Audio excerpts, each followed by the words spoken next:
kind of leading you through this evening and interviewing Lynnette. Real Lives is all about hearing different people's stories, people, how they've been impacted and changed by Jesus. So I hope you have an open mind as you listen and thinking about how this might affect or apply to your life as well. Just to give you a little rundown of the evening, I'm going to call up Lynnette in just a minute, and I'll interview her. Then after the interview, we'll have a 10-minute break, and then there'll be a short talk based on Lynnette's favorite Bible verse, explaining a bit more about what we've been talking about during the interview. Then we get a special treat of getting to hear Lynnette sing, and then I will wrap up the evening.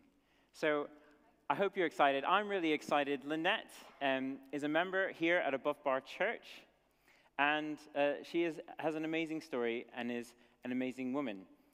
She's gone through quite a lot, far more certainly than I have in my life, and I am excited for her to share her story with you tonight. So please, could you welcome Lynnette Faith.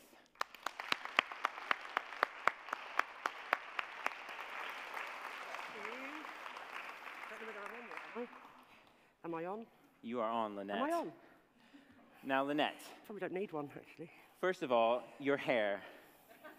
Tell us about it. It's because I knew about the Refresh project, and I thought I need to look like I belong here. Okay. Yeah. So you're trying to match the Above Bar I'm trying decor. to match the Above Bar Got Church. you. Yeah, Well, you have succeeded, and your dress matches as well, so you're very coordinated. My home group called me the Pink Lady.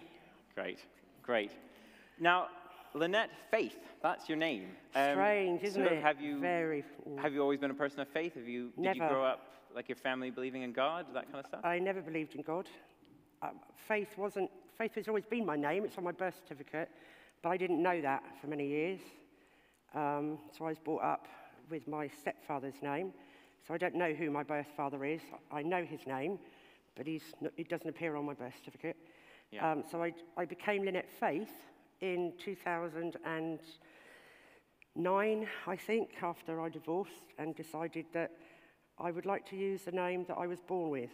Yeah. And had been kind of denied that. So, I changed my name by deed poll to Faith. But however, I still didn't believe. Yeah. I just thought it was a nice name. Okay. And it's my nan's name, so I wanted to honour her. There you go. She died around then, so. You mentioned your family a bit. Tell us a bit more. What was it like growing up for you, and where was that? So I was born in Southampton and grew up in Southampton, over on the other side. I didn't know that my stepdad was my stepdad. I thought he was my dad. So I was the eldest of, to begin with, two. I have a sister 2 years younger than me. And I don't have good memories of my childhood, so I can't share with you what it was like growing up, really. Okay. I can only say that I hid. I laughed a lot. I think that's how people who knew me before would explain. Lynnette's a really good laugh. You can do anything, say anything, do anything with Lynnette because she's a really good laugh.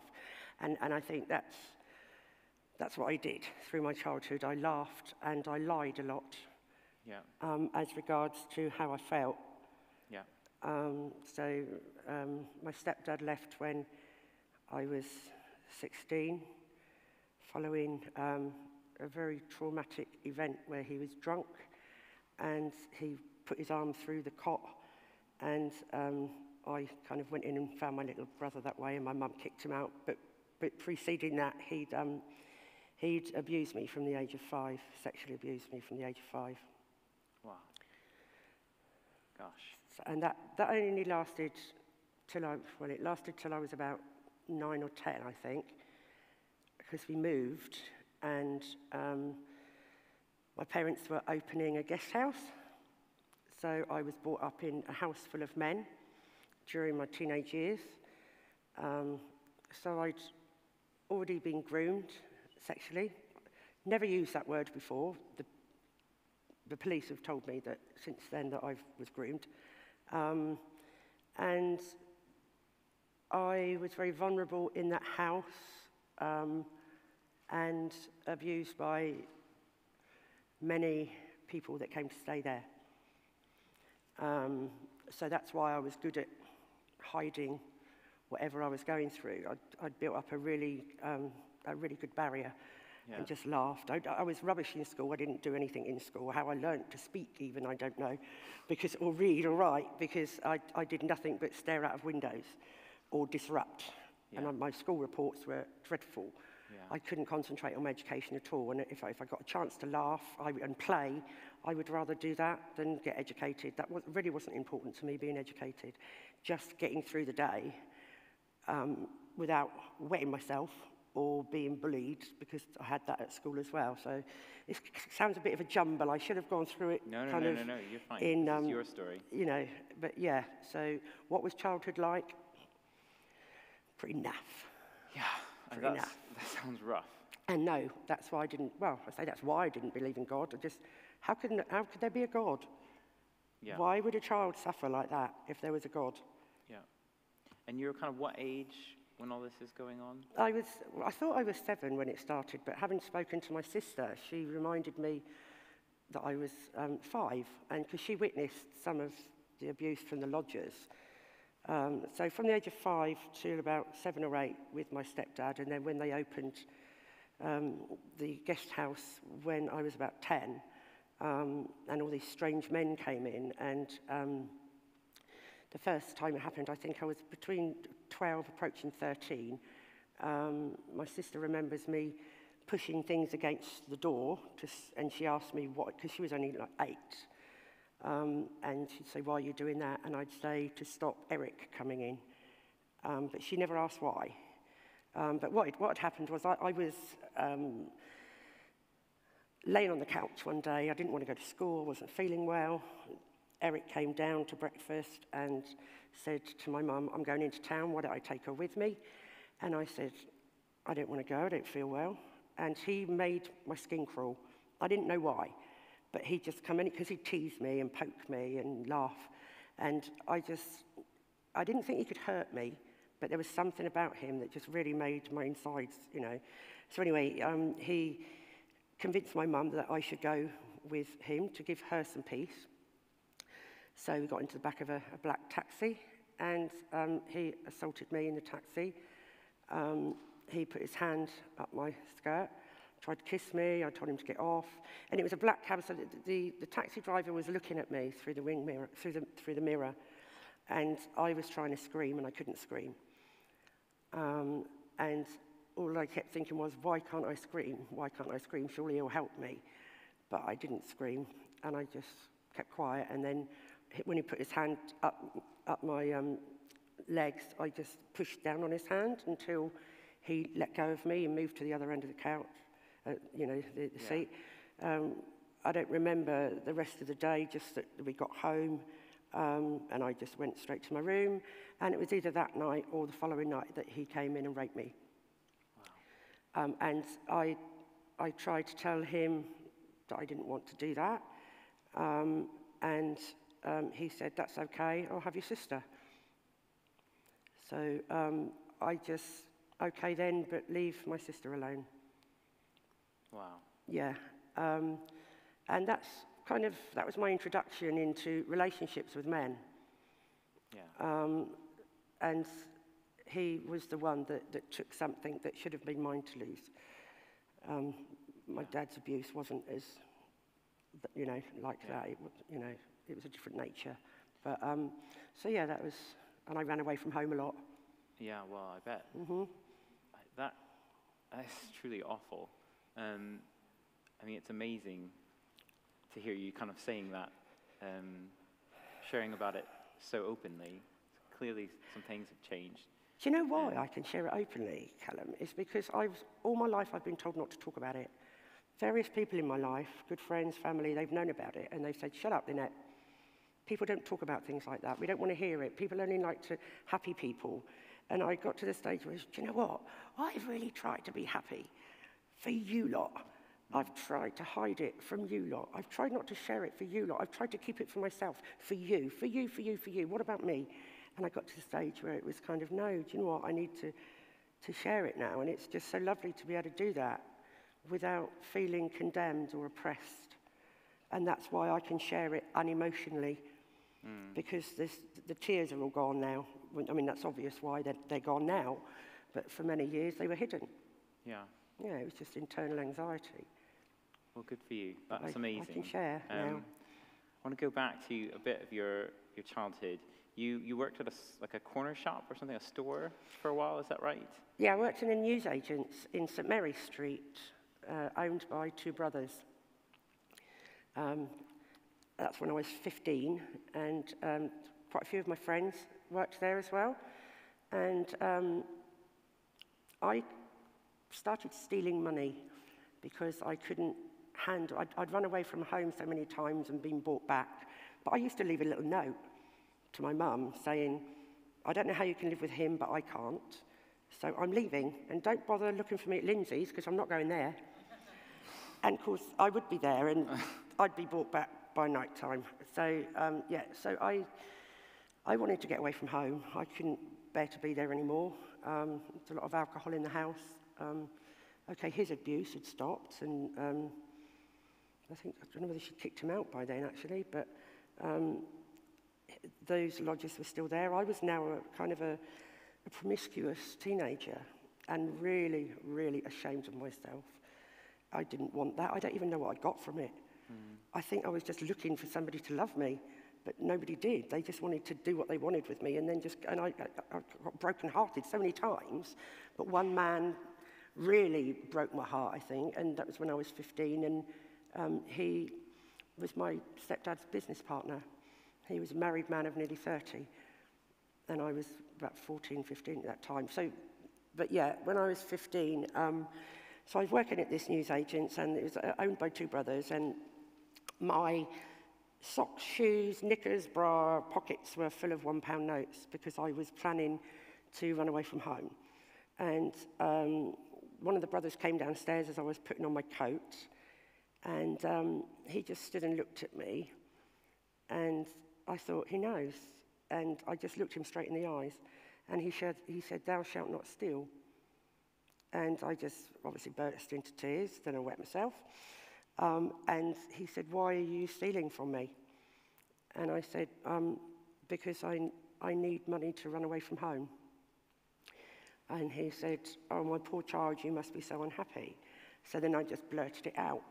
Nobody loves me, nobody cares. I'm being used, I'm being bullied at school, which I was. I was bullied for being fat, but when I look back, actually I wasn't. But I found out only 3 or 4 years ago, I was bullied because I smelt. And I would have smelt because I used to wet the bed up to the age of 15, and I never bothered washing. Wow. I would just go to school like that, and that's why I was bullied, and I didn't know that until a few years ago. So yeah, he said, "Why are you stealing?" I told him.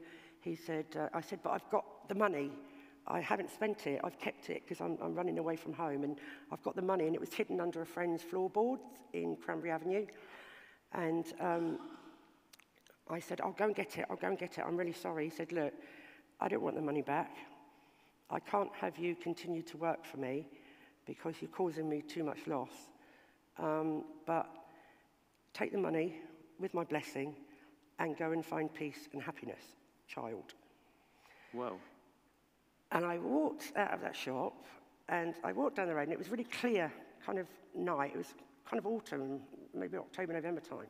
It was really starry sky, and I can remember looking up and thinking, maybe there's a God. But as there isn't, some people are just nice. Yeah. Yeah, and I always wish that I could find that man again. He's probably gone now, but I know where he is because he was most definitely a Christian. He didn't judge me, he didn't condemn me, he gave me his blessings, and he even said, "Keep the money." And so it's only now that I recognise that he was probably a Christian. Well, that's amazing. It sounds like that might have been one of the first or few or only people who really showed you kind of compassion in a way. Or I think when he kind of challenged me about what I'd done, I just looked and I thought, "You're not going to hurt me. Yeah. You're not going to do anything to me." And yeah, there was a real peace coming from him Yeah. that I'd not actually experienced before, because usually if I'd done something wrong, I'd get smacked or shouted at or whatever the consequence would be. Yeah. But yeah, this man, I just knew he wasn't going to hurt me. Yeah. And yeah. Did you at any time think about, I know you were young, and it's really difficult. Did you ever think about like calling police or anything like that? Nobody would have believed me. Yeah. I think, you know, it's right out there now, isn't it? Domestic, emotional, sexual abuse is right out there. In the 70s, it didn't exist. Children like me were naughty. I don't know what else, just naughty. I think I was called naughty. Yeah. But I did have one teacher that told me something the day I left school that I didn't understand at the time. I do now. But she said, Lynnette, whatever life throws at you, you're a survivor, and you will get up and you will keep fighting. And that's more or less word for word quoted my PE teacher. And she's probably the one that I wouldn't have expected anything positive to come from, because I was useless at sport. And I hated it, and I used to skive. So, yeah. But she said that, and I think she's right. But how I did that was just by laughing and pretending to be somebody I wasn't. Yeah. Yeah. I was big and brash and coarse, and I'm still kind of trying to manage all that, because that's a learned behaviour of many years. Yeah. Not being a lady, having no grace, you know. Yeah. That's just the way life was. If you were asked at that stage of your life, kind of, who are you? What would have been your short answer? I'm stupid, ugly, and unlovable. That's who I was. I was unlovable. Yeah. And I tried to love other people, but it didn't seem to be reciprocated. Because the more I gave, the less I got, it seemed. You know, give yourself, you know, spoil your friends, look after them, care for them, whatever, and then they call you names behind your back and stuff like that, or, you know, oh, she's this or she's that, and I'm kind of, whoa. Yeah. How is that love? So I never understood love. Yeah. Didn't understand it at all. Yeah. So you have spent a lot of your life singing. How did you start? How did you get into singing? How did you start? So 1990 I started, and up to then I'd had, I don't know how many jobs. Always wanted to do certain things. We all have maybe a bucket list, whether it's written down or whether it's kind of in your head. And I always just loved singing, but I didn't think I was any good at it. I did sing once in a school, Stedford, but I lost. Well, I came second, but there was only 2 people in the competition. And the first one was a go-go dancer with a size 12 figure and kind of big permed curly hair. And I thought, yeah, okay. And here's me with my milk bottle glasses, because I now wear lenses. And I thought, and I sang Young Hearts Run Free. It's the first time I ever sang, and I was leaning on a piano as I was singing, and I was shaking that much that the piano started moving. So yeah, I didn't win. So, but I think I'd gone through so many jobs that I tried and never felt anything I fitted. I didn't like working for other people because I don't like injustice, and if somebody was rude to me or was kind of talking down to me, I'd be out, I'd be gone. So I talked to my nan about my ultimate dream of becoming a singer, and she said, you've always been good at whatever you do, you should go for it. So I started working for Haven Holidays in 1990 as a redcoat. I was the oldest Haven mate in history, until I later married a husband 14 years older than me, and then he became the oldest Haven mate in history. And it was just something I loved doing. I didn't know whether I could sing or not. To be honest, I still don't. I know I do sing. I still don't. I don't recognise it as a skill. I just recognise it as something that when I sing certain songs, I really feel it in here. And if it makes me feel good, and sharing it now with people that have got dementia, which is what I do mostly now, and have actually, that's been part of the last 30 years, that's to see people light up because they recognize a tune, or they can dance, or they make everybody has a connection with music somewhere, even deaf people. And people with special needs have been touched by it as well. I had a young man who was deaf, dumb, and Down syndrome. He'd been dumped on a doorstep as a baby. And when I looked after him, he used to want me to sing in his ear, and I literally had to shout, and he'd be like this. And it was the only pleasure he used to get from life was music. So he'd either have his ear against the speaker and want me to turn it up really loud, or he'd get me to sing in his ear. So music, I think, just is such a therapy. It brings so much happiness to people, and it's been my saviour up to about 3 years ago. Yeah. Yeah. Yeah. And you mentioned you were working for Haven Holidays and you got married, but that turned a bit sour as well, didn't it? Yeah.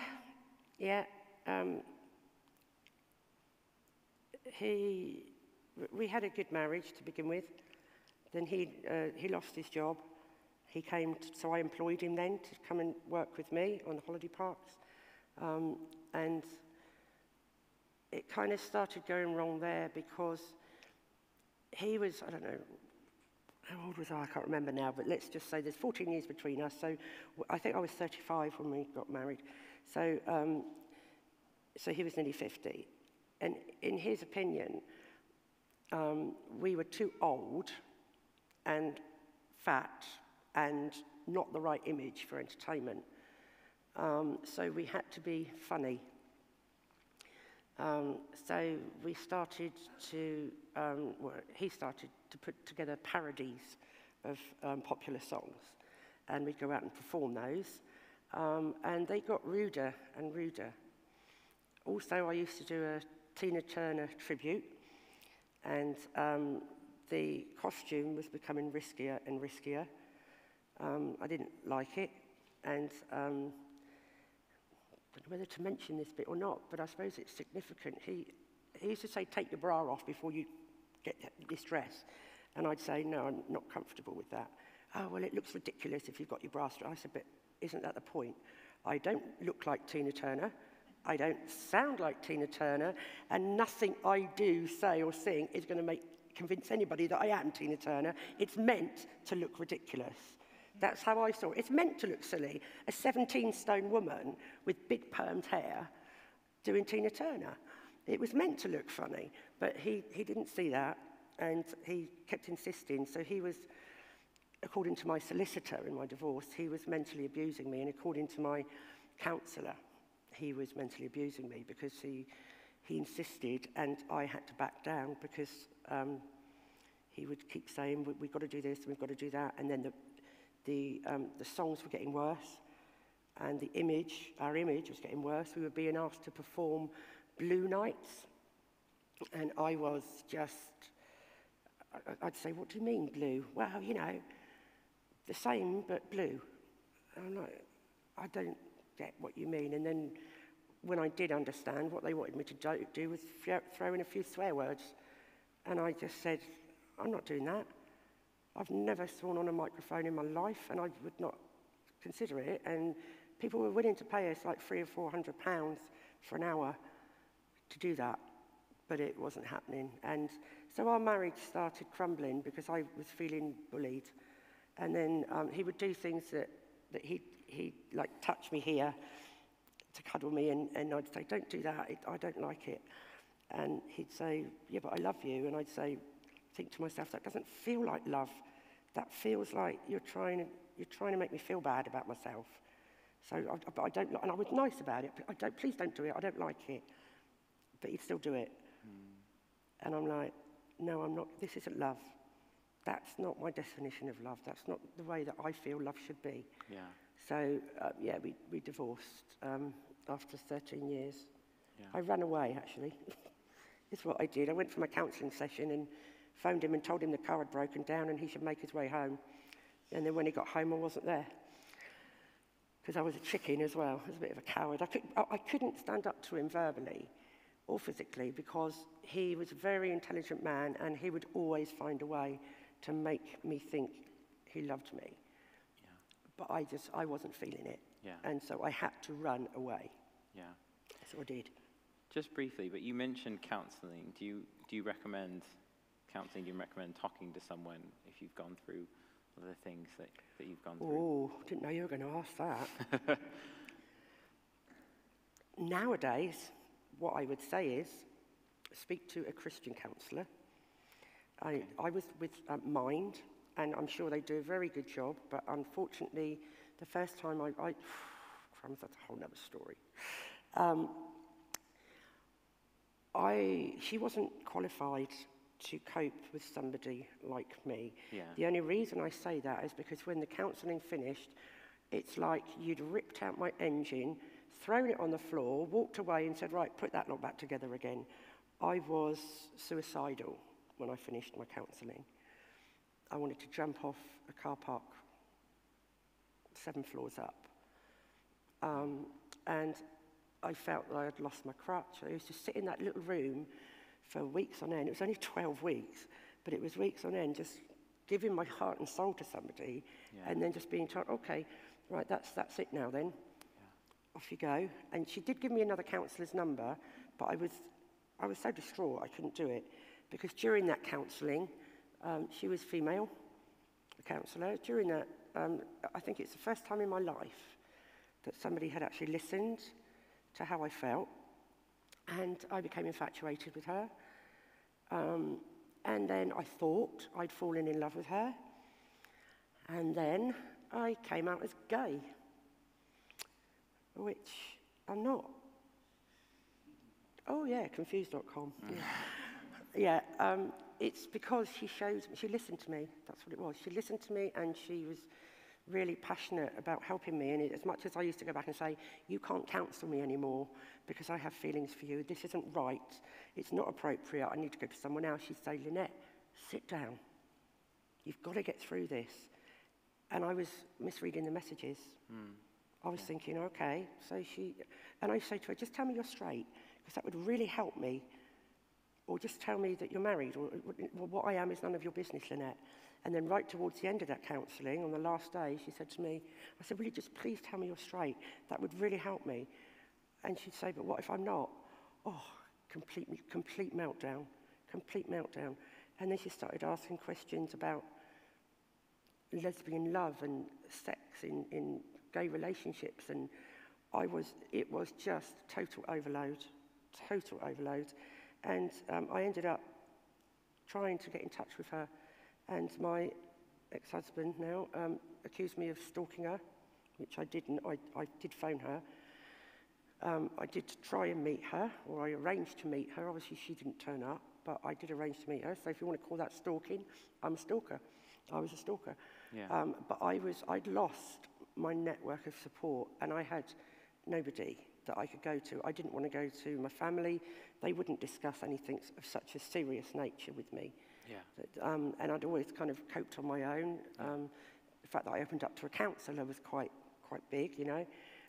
So, yeah, I got accused by my sister and my ex-husband of being a stalker. Or be careful you don't get caught for stalking. Wow. You've had so much kind of turmoil in some ways in your life. And so how did you become a Christian? Like, it seems, like you said, that seems like in some ways the most unlikely of things. I think that the week that I first came to church, I'd been researching evolution and various kind of theories about life, and decided once and for all there really was no God. So that's what I find completely bizarre. And so I went, sorry, there's just always a blooming story, isn't there? I can't just answer a question in like a sentence. There's always a story behind it. So I ended up marrying a female. Then she died. We split up, but we only lasted 10 months. Yeah. Then she had an operation and she died. In fact, she'd been to this church as my friend. She gave me my towel at my baptism. But so I got that wrong. She didn't die, did she? Not at that time. So we split up. I moved home in 2013.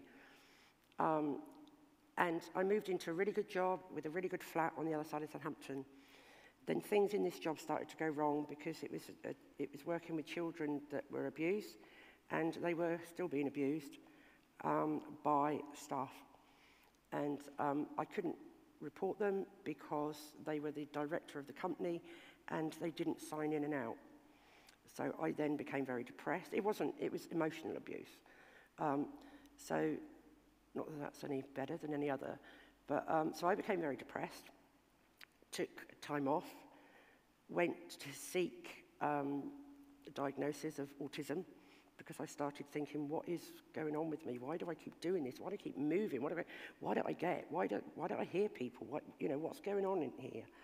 So then I started going to look after my great aunt Sue, who was poorly at the time. She was 94, I think. And during that time, I was also doing voluntary paid work, part-time work with an agency.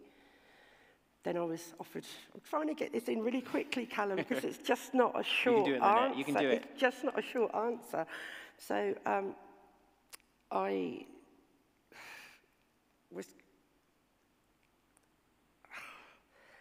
was triggered during this time by the Jimmy Savile case and the one that came after that, Rolf Harris.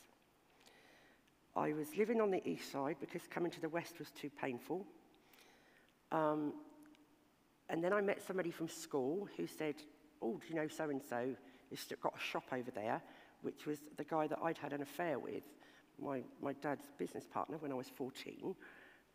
So there was that, and then the abuse from this kid's home, and then my Aunt Sue not being well, and then Jimmy Savile, and that triggered, and I just absolutely lost the plot. Called the police, said I would like to report some historical abuse. That was followed by 7.5 hours of video evidence. Two witnesses gave statements, my sister about Eric trying to get into my bedroom, and my then longest friend from school about the guy that I'd had the affair with. I didn't ever look at it as abuse. I just thought he was going to marry me, actually. Yeah. That's what I thought. So all of that was happening. This investigation was going on, and it went into 2015. And then I think at the Christmas of 14, my aunt, I might be a year out here, I hope I'm not, my aunt told me that she didn't need me anymore, she was okay, so I took a job as a senior shift leader in the Kentish Road Respite Centre for people with special needs. Then my aunt fell over and broke her wrist. She went into rehab after hospital, and she said, my niece will come and look after me. And I said, no, I won't. I've just taken a full-time job. I'm going to be kind of solvent again, So anyway, I ended up looking after her again, giving up this job. That was kind of just before Christmas. Then when she was better, she sacked me and said, well, you go and get another job, darling. I'm all right now. And I went, I've given up my job for you, the job that I was offered. Yeah, but, I don't, you can go and get another one. And I said, that doesn't work like that. You can't just go and get another job. So at that time, in that month, my investigation crashes. They found that my stepdad is dead.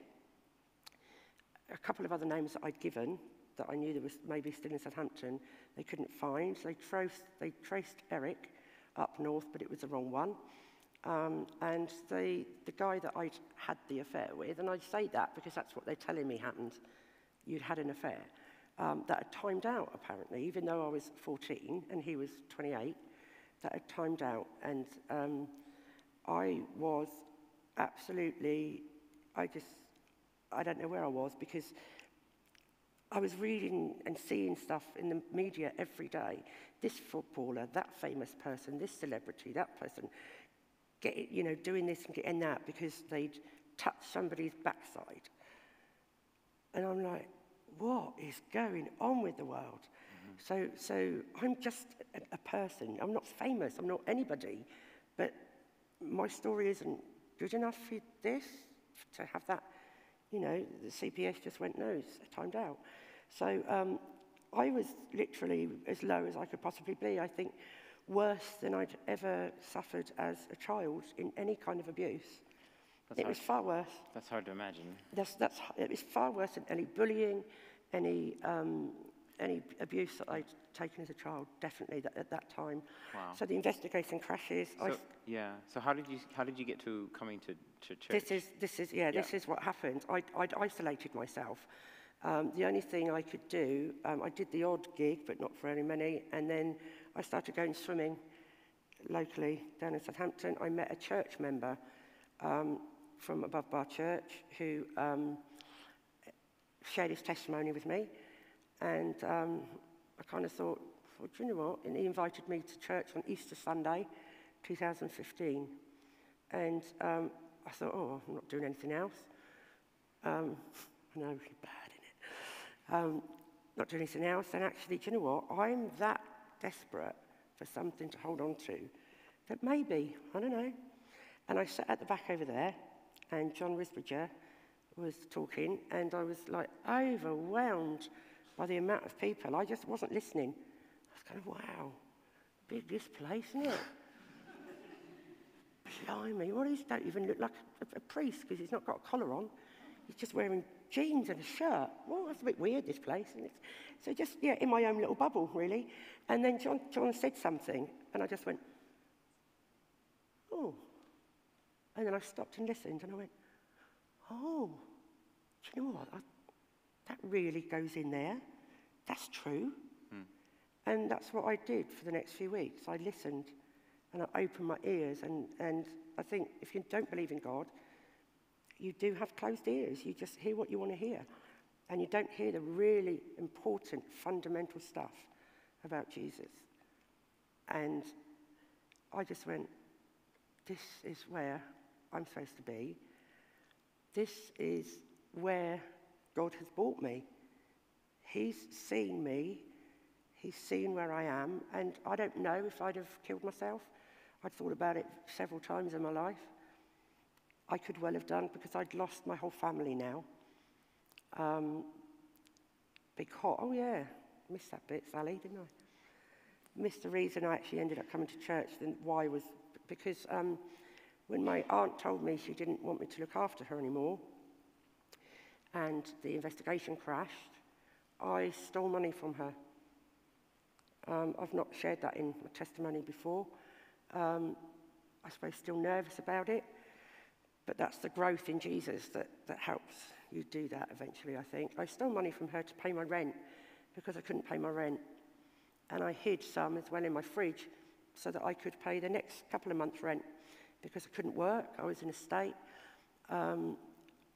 My best friend, who I thought was my best friend, had told me where to go. She didn't want to know me anymore because of my investigation. Yeah. My mum decided she wasn't going to give evidence after all, so that she'd had me arrested for being stressed in her house. So yeah, a lot more things happened, and a lot things happened in that space of time, and I just did something. And it's the funny thing is, up to that point, I know that I stole when I was a child, but up to that point, as an adult, I'd always thought I was such a good person. Yeah. I'd always thought that I was the victim. I would never do anything like that as an adult. And I would probably not condemn people, but my initial reaction might be to say, oh, why on earth would you do that, whoever you are? But nobody ever asked me. Yeah. They just went, well, you're evil, you're dead to me, you're this, you're that, you're the other. And it was then, that's why I lost my family, every single member of my family. And except my great aunt, actually. Yeah. The person I stole from forgave me. Wow. She forgave you? She forgave me. Okay. Yeah. So we're running out of time. Okay. So I'm going to start grilling you. Okay. Yeah. So you say it sounded true to you. Do you remember, I mean, what was John Risbridger, what was the speaker saying? Do you remember? It was something about suffering. I meant to look it up and find it. It was something about suffering and about the man-made suffering that we all experience, and that God doesn't want that for us. You know, he knows we're going to suffer, but he doesn't really want us to be in that place. It was something like that, and I just thought, and I think it was also because Sue had forgiven me, and she'd said, I said, why would you forgive me? Don't forgive me. Please don't forgive me. I was begging her not to forgive me. What kind of woman would I be in God's eyes if I didn't? And I didn't even know she was a Christian. So, it was all around the same time. And so you decide to put your trust in Jesus. By asking for forgiveness is what I started. I listened for a few weeks, and then I submitted. Is what I did. I just said, Lord, I'm so sorry for who I am, who I've become. I don't know what's caused it, but if you're there, can you just come and show me how to do life? Yeah. Because I'm not doing that good by myself. Yeah. I need somebody that's not going to lead me astray, lead me into wrongness. Yeah. And I can do that on my own, so it seems. And what difference has it made having Jesus in your life? Oh, well, that's going to take longer than we've already spoken about. You're gonna have to be brief. Okay, yeah, we do, don't we? Summarize. Okay, so the first thing I felt was the loneliness had gone, because I have somebody to speak to every day. I have somebody that loves me every day. I have somebody that believes in me every day, and it's reciprocated. So I believe in him. I trust in him. That's probably the biggest thing. I think knowing that I'm not perfect, and that Jesus died for me, and he was perfect, and yet I'm not, and yet he's still there and looking after me now, and I speak to him, and he calms me when I pray. I have a relationship with Jesus, and I think anybody who doesn't, it's a real shame, because one of the biggest things he does is release us from the pain, from the torment, from the turmoil. I've been released from that. I used to get physical pains in my chest through the emotional hurt that I had. I haven't had that. I can't remember the last time I had that. Wow. That has simply disintegrated. I might get anxious now and again, because I am quite an anxious person, but I don't have those pains anymore. They really are gone, and I just can't share. That's been a journey. They didn't go straight away, and the depression, that's kind of sometimes still there, but you know what? It's so much less.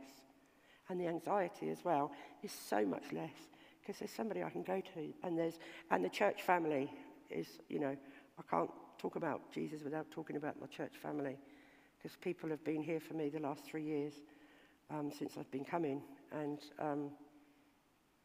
I couldn't have done it without them either, and because they're working on behalf of him, and so it all comes through in lots of different ways. There's been a few times I've tried not to be, in church and stuff like that. I don't need that. I'll manage now. I've got God now. Don't need them. Oh yeah, you do. Lynnette, you do need those people around you. It's hard to believe, if you meet Lynnette or if you've interacted with her, that you've gone through so much. But I mean, a question like you mentioned at the beginning is, like, surely all that you've experienced would lead you away from God, not to him. What do you say to somebody in 2 minutes? What do I say for somebody? Okay, so I think fundamentally as human beings, we all want to believe there is a God. I think we struggle because of our past, of what things that happen to us in our lives. I'm losing something here. No, it's down there, sorry. I wrote something down, but it's on my phone, but never mind. So I think the thing that people worry about knowing God is that they're not worthy. I tried to evangelize to somebody one day. She said, don't talk to me about God, I'm not worthy of that. I caught up with her the following week. But we're all sinners, and I think people think that Christians have to be perfect. And nobody is perfect, and nobody's ever going to be perfect until we get to the next life. So we leave this world imperfect. So I think if you're looking, what you have to do is not think about what you can do for God and be a good person and be honest and share and be caring and stuff like that. It's not just about that. It's about what God has done for you, what Jesus has done for you. He died on a cross. He was an innocent man. He didn't deserve to die. I wouldn't die for anyone, would you? But he died on a cross, and he rose so that you can be free from the way you feel about yourself and the way you feel about him. Actually, people say he doesn't exist. Yeah, he does. He really does. I wouldn't be sitting in this chair if he didn't exist, because he came in just when I needed to knock at the door, and he grabbed me. And he said, I'm not letting you go now. I've got you. It's okay. I've got you. And he's had me ever since. He's had me there. And when you can say with a person that has gone through practically everything except drugs and alcohol probably, gone through that much, and as a child as well, to come out believing, because I've witnessed it. I feel the Holy Spirit in me. I tingle when I'm in church. I feel it just consuming me. And how anybody cannot be convinced, you just need to seek. There's no point saying, well, come to me then. Come on, where are you? No, you need to look for it. You need to find it. You need to read. You need to listen. You need to come and listen to the ministers in this church, which are amazing. And you need to hear the word. I'm not very good at reading the Bible, but I'm very good at sitting and watching and listening. And then I might go and read something online, because I'm a visual learner. It's difficult for me to read and retain. So, but there is a way you can find to get the information you need. And when you suddenly realize it's the truth, you just go, wow, okay, so now I know the truth. Show me the truth. And then God starts to heal you. You're healed through Jesus. And that's all I can say to people. It's not about what you can do for him. It's not about being a good, perfect person, because you're never going to be. Don't even go there. I thought I'd done that all my life until I stole from a family member. So that didn't work, did it? Don't try doing it on your own. You need God. You need somebody there that's going to hold you up. You're clearly a changed person, Lynnette, and that is obvious to see. It's amazing to hear your story. We've got 3 final rapid-fire questions. I asked you earlier who you would have said you were when you were younger. You gave 3 words. That's kind of your response. A lot of this, so much moving around and so much happening to you. It's really, in some way, sounds like a search for identity. Kind of, who are you? What would be your 3 words now for kind of who is Lynnette Faith? Daughter of Christ. Daughter of Christ. Mm. Okay. Doesn't need any more. God, that's really unusual for me. I said something in 3 words. I'm going to take advantage. Next question. Crazy. Yeah, daughter of Christ. Next question. What is your favorite verse from the Bible or passage from the Bible? I've got various, to be honest, but I do kind of live by Isaiah 43, verse 18, which is, move on in the Lord, leave the past behind. Because I think we all take our baggage, our luggage, wherever we go. And it's really hard to let go of it, because it's who we were. Being the operative word, it's who we were. When you're born again, that's where you start from. I don't have to carry all that anymore. I've gone, okay, Lord, you can take that away. Thank you very much. And you can give me the world, the life that I should have had the minute I came into this world. And I didn't. But you know what? I'm only 57. I've got a few years yet. So now I'm going to live in him, and my life it won't be perfect, and it won't be free from pain, but it will be free from that pain, that destructive pain. Any pain I go through now will be just what it is, and I will accept it a lot better. Like health or whatever. But as regards emotional pain, I honestly feel I'm never going to feel that again. I'm not going to feel the hurt and the oppression and people can't bully me anymore, and people can't use me anymore, because I recognise them. And that's the whole thing. Another thing about coming to Christ is recognising your vulnerability and giving it to him and letting him empower you and heal you to such a point then that even as a vulnerable adult, which I am, I can turn around and say, I'm not that vulnerable. I know you don't mean well. I know you want to use me. I know you, no, I know. And that's just come through growing in Jesus. And he shows me. It must be him, because I never recognized it before I found him. Amazing. So it is him that is showing me now. This is who you can trust. This is who you shouldn't trust. Wow. Final question, one sentence answer. There's a lot of people here, and some people here already trust Jesus. Some people here maybe are curious or intrigued by what they've heard. Maybe they've been investigating a bit. Some people here are probably maybe very skeptical. And what's your kind of one sentence piece of advice for those last two, the curious and skeptical?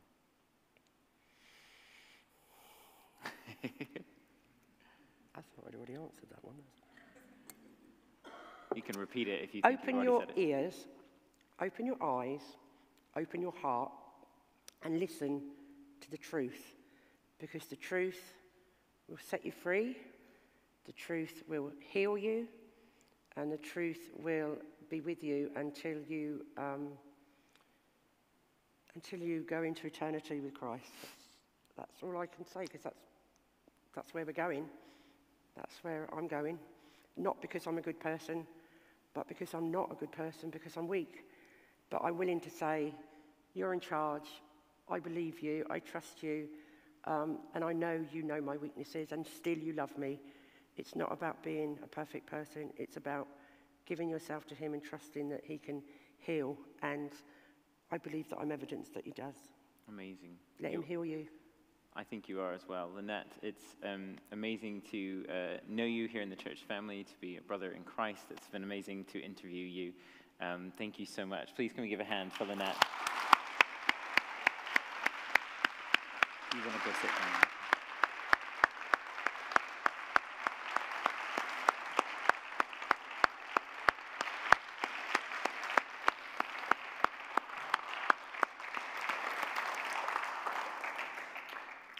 We're going to take a 10-minute break. So if you want to come at 25 to 9, yeah.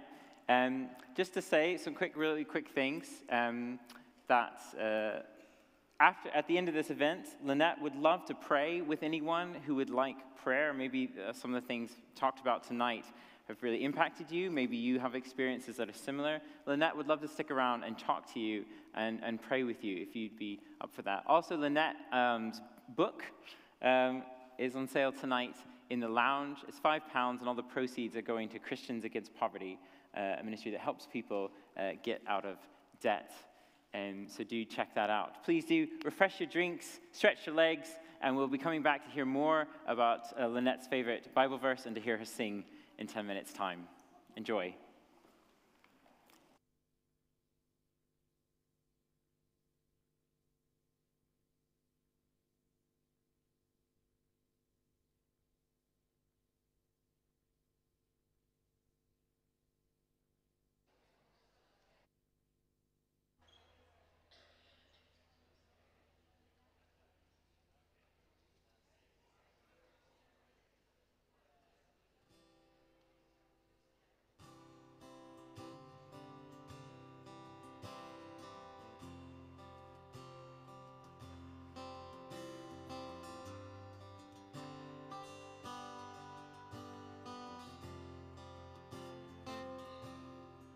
I am the Lord your God.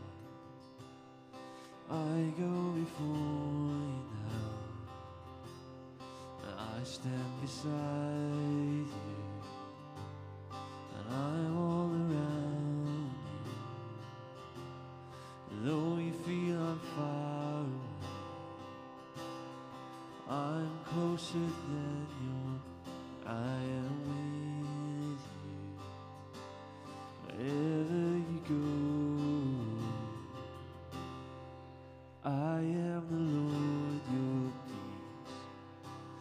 No evil will conquer you. So steady now your heart and mind. to my rest. Oh, let your faith arise. Lift up your weary head. I am with you wherever you go. Come to me, I'm all you need. Come to me, I'm everything. Come to me, I'm all you need. Come to me, I'm your everything.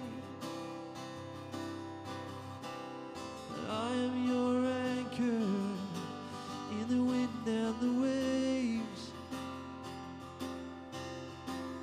and I am your steadfast, so don't be afraid. Though your heart and flesh may fail you, I'm your faithful strength, and I am with you wherever you go.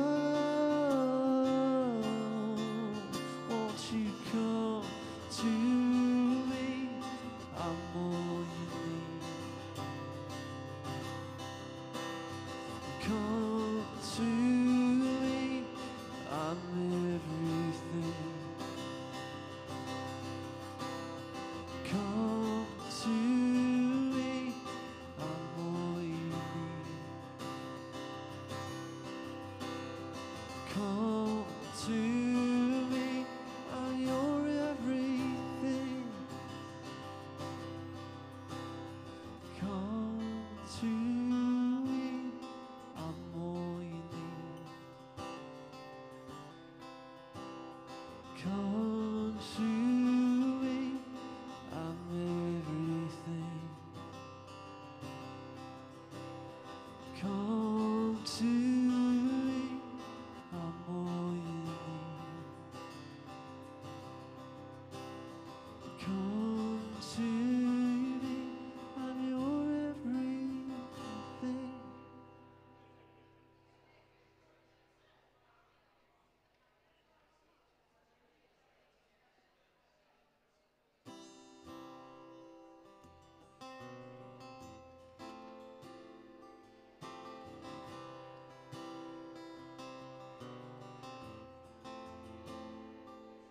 Or spread your wings of mercy over me, and guide my heart with true humility. No shadow of the darkness pressing in, only the holy overshadowing underneath your wings, overshadowing.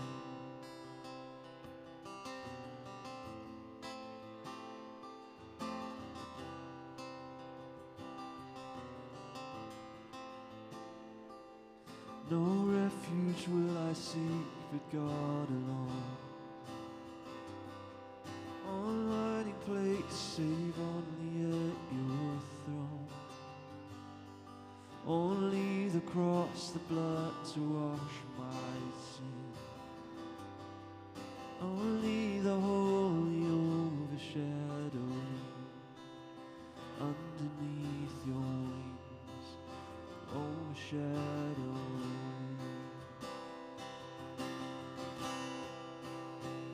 You are my shield and my glory. You are the lifter of my head.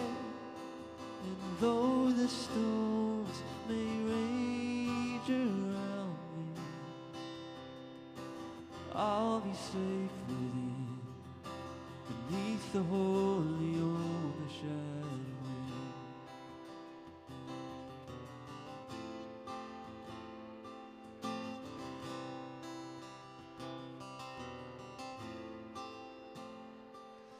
No burden on my back too hard to bear. Only the easy load you bid me wear. Until these troubles pass, my heart will sing praise for the holy overshadowing. Underneath your wings, overshadowing. You are my shield and my glory. You are the lifter of my head. And though the storms may rage around me, I'll be safe with you beneath the holy overshadowing. You are my shield and my glory.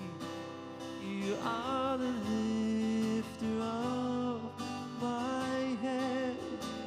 And though the storms may rage around me, I'll be safe with you beneath the holy overshadowing. I'll be safe with you beneath the holy overshadowing.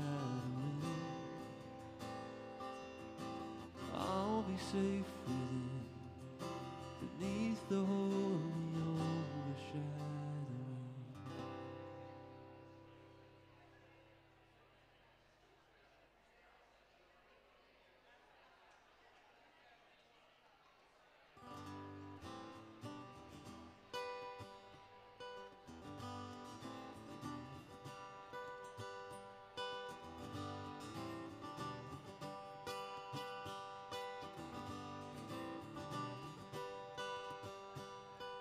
Blackbird singing in the dead of night.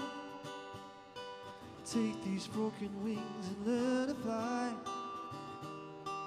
All your life, you were only waiting for this moment to arrive. Blackbird singing in the dead of night. Take these sunken eyes and learn to see. All your life, you were only waiting for this moment to be free. Blackbird fly, blackbird fly, blackbird fly, fly, fly, fly, fly.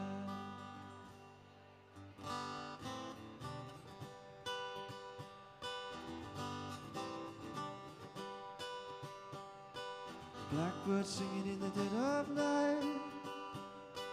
Take these broken wings and learn to fly. All your life, you were only waiting for this moment to arrive. Blackbird singing in the dead of night. Take these sunken eyes and learn to see.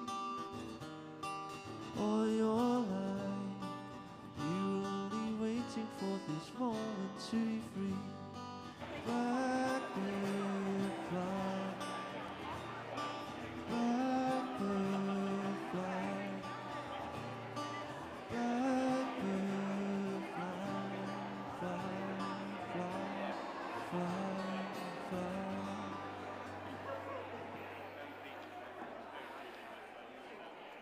Okay, do grab your drinks, grab a seat. Do come on back in if you're out in the lounge.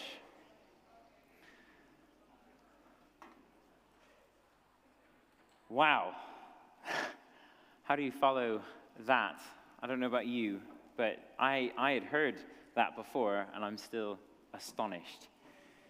In the next few minutes, I just wanted to share a little bit, explain a little bit more from that Bible passage Lynnette mentioned, just really briefly, about the difference Jesus does make, and why Jesus, why have him in your life, to explain a bit of what Lynnette went through and considered,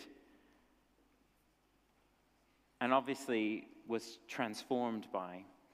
The passage she shared is from Isaiah, which is in the Old Testament in the Bible. And, hopefully it's going to come up. Forget the former things. Don't dwell in the past. I've added the next verse as well because I love it. See, I'm doing a new thing. Now it springs up. Do you not perceive it? Do you not see it? I'm making a way in the wilderness and streams in the wasteland. I want you to consider a question. What is the picture of your life at the moment? What is the picture of your life at the moment? This passage shares two pictures of what it might be, and what actually the Bible says all of us, in a sense, are. And the first one, it's not Caroline Cox. There it is a wilderness. I'm making a way in the wilderness, it says. Actually, that looks quite nice, a nice little bit of a wilderness. But have you ever been lost in the wilderness with no path? The passage says, I'm making a way in the wilderness. I grew up on a farm with lots of woodlands, and I once went exploring, and I just went way off the beaten path and kept exploring until I realized it was getting dark. And so I started searching for the path again, but unfortunately, I was in a bit of woods that was all pine trees, and the needles would fall off the trees, and it would mat on the ground, and everywhere looked like a path. And before I knew it, I was completely lost, and it was getting pitch dark. And then, in the US, we have coyotes. They started howling nearby as I sit there in the dark in the middle of a wilderness. I was lost. I kept getting entangled in briars. I was confused. I wonder, does that resonate with you a bit? Your life at the moment? Does it feel a bit like a wilderness? And the other is a wasteland. I'm making a way in the wilderness and streams in the wasteland. I think it'd be fair to say that, Lynnette, you felt like that at points in your life with all that happened to you. Do you feel maybe just a bit dried up, a bit lifeless, worn out by all that's going on? Or maybe, I think a lot of people, maybe you identify with this one a lot, does your life feel like a circus?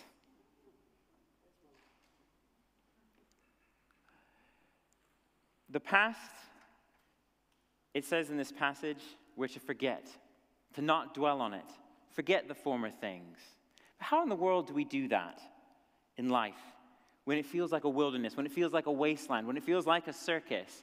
How in the world are we supposed to just forget the past? The past can haunt us. The past can define us. How can we be free of our past? Well, that and more, so much more, is what Jesus offers. We've heard it from Lynnette. Jesus has brought life where she once considered taking her own life. Jesus has brought peace where once there was bitterness. Jesus has brought a home where formerly Lynnette moved so much. We didn't even get to share all of that. Jesus has brought love where there was only manipulation. Jesus has brought empowerment where there was once despair. Jesus has brought transformation where there was only devastation. Forget the former things. Don't dwell on the past. See, I am doing a new thing. Now it springs up. Do you see it? I'm making a way in the wilderness and streams in the wasteland. And that's so key, that bit. I am doing a new thing. As Lynnette said multiple times, because it's so important, it's not actually ultimately about what we do, how we get rid of our past, how we fix our lives. It's about what God is doing and has done.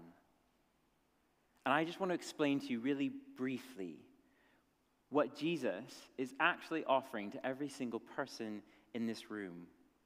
What he offered to Lynnette, what he offered to me. It's really quite simple. You can consider it the ABCs of life with Jesus. And the first one is already up there on the screen. Admit. Admit. And this is the part you're not going to like. I'm just going to say that right off the top because I don't like it either. But you know what? When it comes to kind of what's wrong with the world, we like to blame anything but ourselves. Recently, a friend of mine posted on Facebook that Christianity was the problem with America.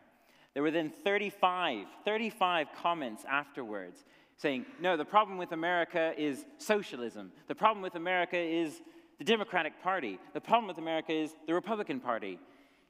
You might agree with all of that and many other things. But I found it so interesting. All of them had something to blame, anything, anyone, but themselves.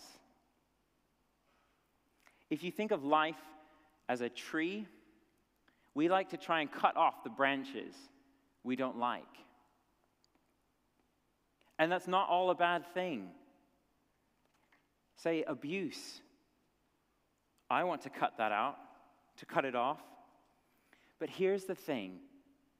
Jesus goes so much further. Jesus doesn't want to cut off the branches that are wrong in life and in ourselves. He wants to go to the root. And the root is our hearts.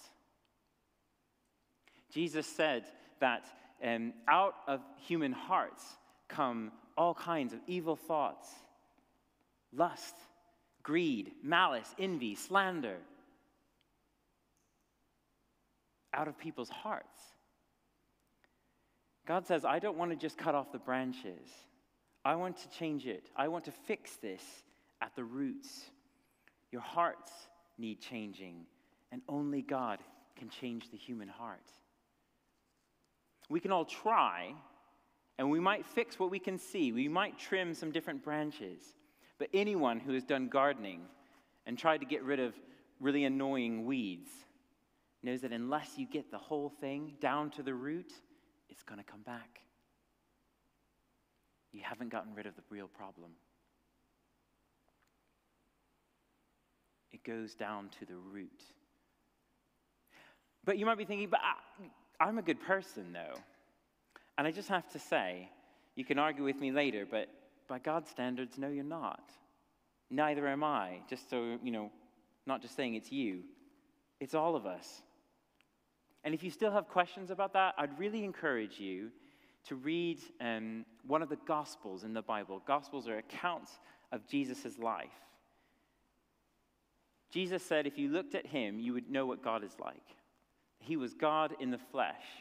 If your life perfectly matches up to Jesus, well then, great. But I don't think it does. Mine certainly doesn't. And that might sound harsh, I realize. But you know what? I want a world that looks like Jesus. He is astonishing. He transforms lives. In his world, there aren't injustices. We don't even think about those things. It is pure. It is amazing. But also, if you're thinking, I'm a good person, I don't need to hear this, you're missing the point. God isn't ultimately some cosmic weight scale, kind of weighing your good and your bad deeds, weighing it all up, and then deciding whether you enter pearly gates or not. His question ultimately actually isn't, are you good enough? But will you let me clean you? Will you let me change your heart? He wants so much more for you than to just be good. Though certainly being good is a part of what we try to be as Christians, but he wants a relationship with you. He wants to change you. The Bible says all have sinned. Everyone has sinned or rebelled against God, done things we shouldn't have done, and fallen short of the glory of God. And it says the wages of sin ultimately is death. It's separation from God.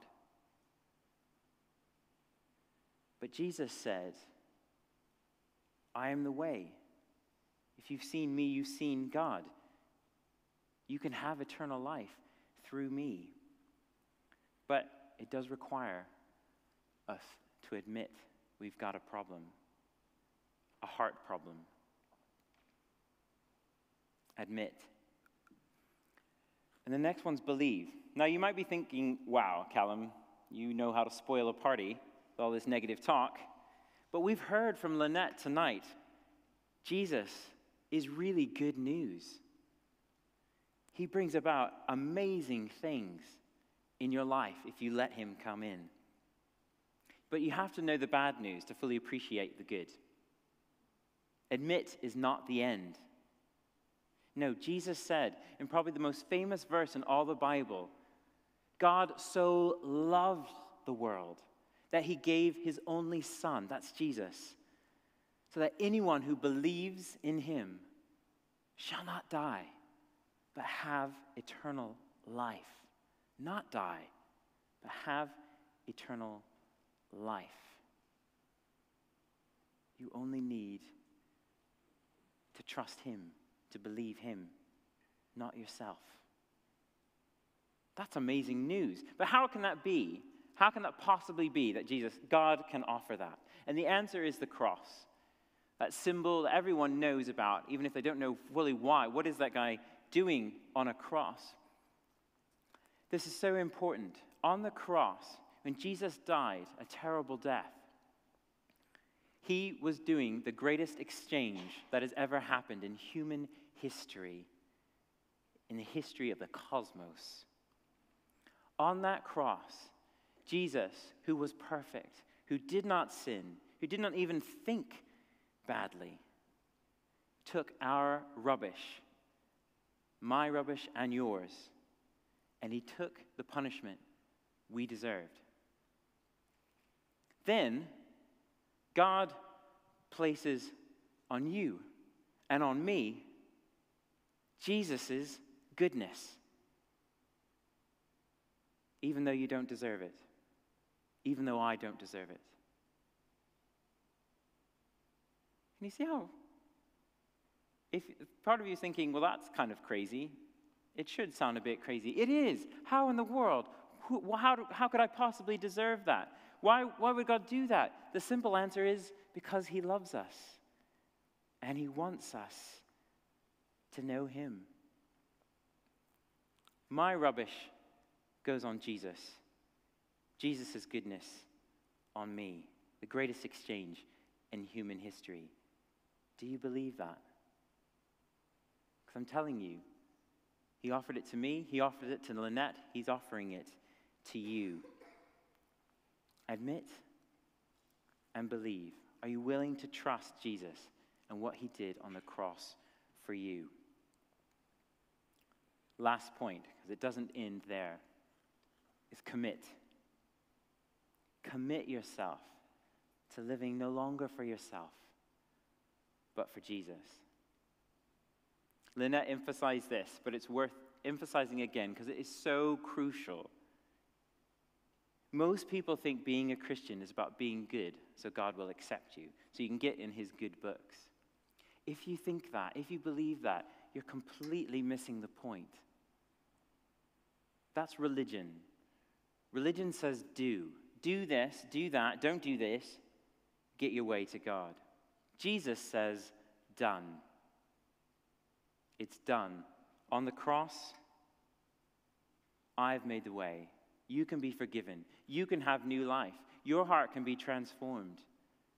Just trust me. Stop trying to be the center of the universe. Let God be God in your life. But it's not just an exchange where you say thanks and then you walk away. I mean, how could you if it's true? Lynnette said to me once when we were chatting, just believing Jesus isn't enough. You have to follow him.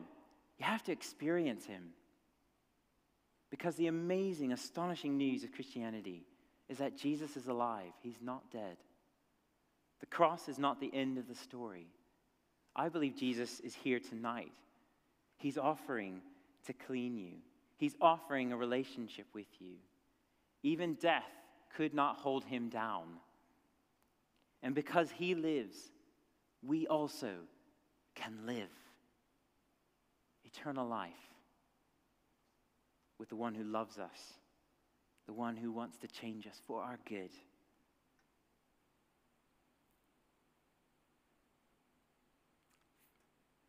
Forget the former things. Do not dwell on the past. See, I'm doing a new thing. Now it springs up. Do you not perceive it?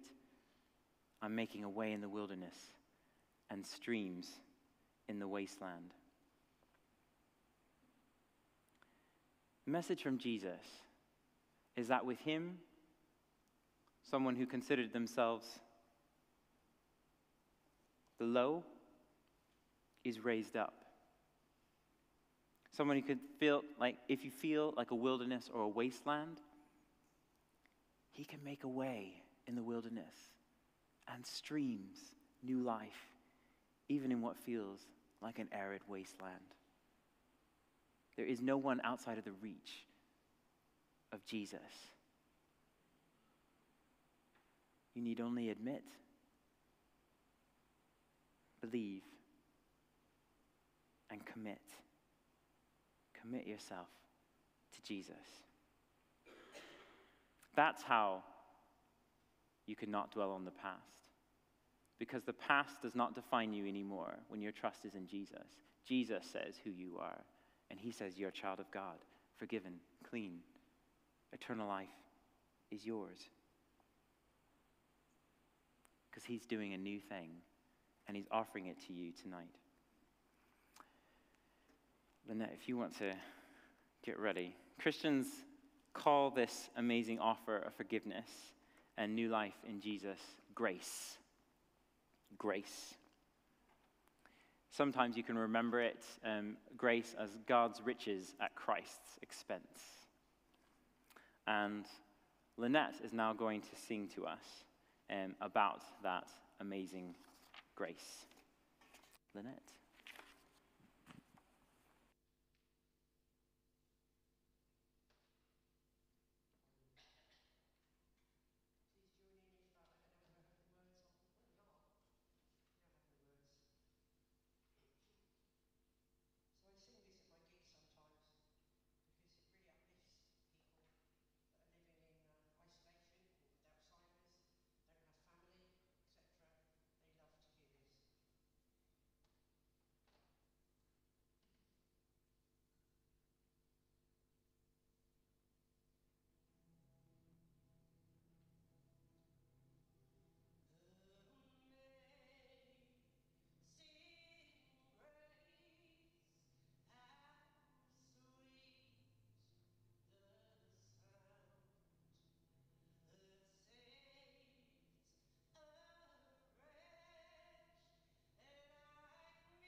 Amazing.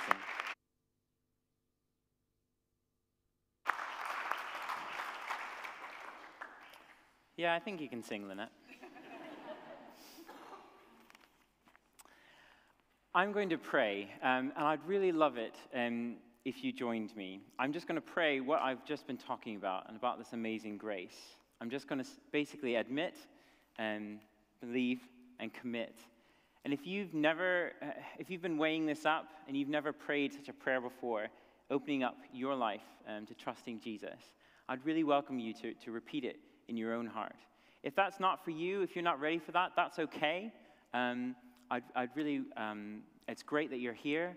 I just ask, honor that time for those who maybe it is that time. So I'm going to pray a really simple prayer, and I'd really encourage you, if you've never opened up your life to Jesus, I'd encourage you, now would be a great time to do it. Let me pray.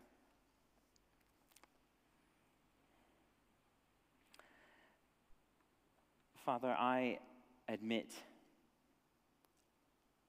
that I have run away from you. I've not lived for you, not lived for other people. But I believe that Jesus died on the cross for me and my sin. I commit myself to live for him from now on. Thank you so much for your amazing, amazing grace. Amen. Amen. Well, we're coming to the end of this evening. Thank you so much for being here. I want to encourage you, like I said earlier, if you would like to chat with Lynnette, she will be sticking around and is happy, would love to chat and to pray with you. I also want to encourage you, if you did pray that prayer for the first time in your life, it'd be great to tell someone about that. And so do come up to me or the person maybe you came with and chat with them about that. Also, we have booklets. As you go out, you'll see on tables, and also as you go down the stairway, a red booklet that says, "Why Jesus?" I'd really encourage you to take that away, whether you're still skeptical, you've got questions or anything. It's a great little booklet that explains more about what tonight has been all about. Also, don't forget about Lynnette's book.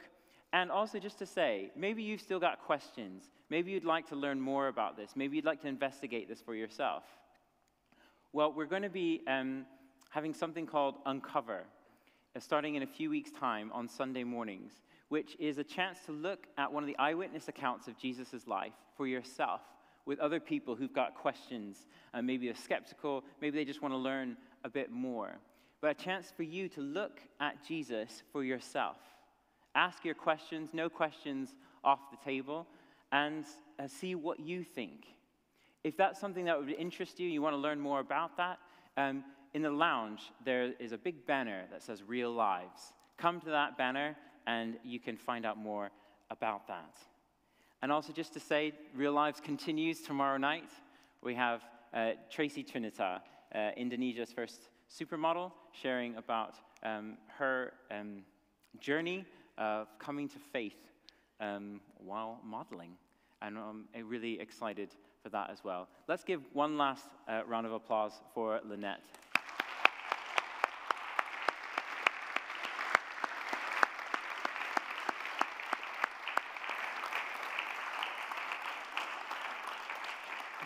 Do enjoy the rest of your evening, and I should say a thank you as well to Tom James doing the music. Thank you, Tom James. You can give him a hand as well.